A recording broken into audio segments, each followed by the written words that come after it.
Once XRP has price appreciation, what are you going to buy? Is it more crypto? Is it real estate? Jake Claver lays out what his strategy is going to be. And I thought it was worth highlighting here on this channel because a lot of things that I am thinking he laid down in this 2-minute clip. I also have a great new clip here from Jack McDonald talking about RLUSD stablecoin payments and so much more. Let's play this first. On being very bullish on this. I'm not all in on XRP, but it's a big position for me along with some other protocols I think play a role. And I'm sure you don't just think this is a one coin to rule them all. I think there are different horses for courses.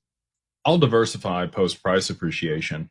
I just think that owning this asset in particular, after it gets a tier 1 asset designation by the BIS, it's going to give you the best leverage and easiest returns. And then you're able to diversify and take advantage of things that didn't move as aggressively during the end of this cycle here when the stuff gets adopted, because it's all about to get adopted.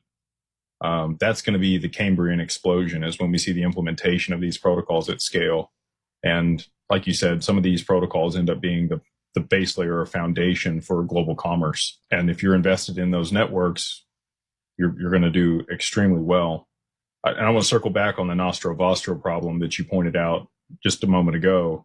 Many people think stablecoins are going to solve that issue. They will just exacerbate it.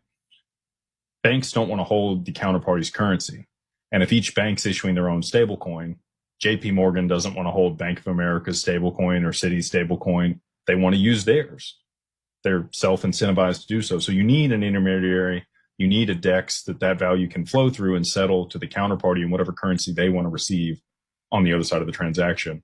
And that does unlock the $27 trillion that's locked up today in Nostro Vostro accounts that could then be distributed and used for other means aside from pre-funding in bank accounts all across the world in separate currencies.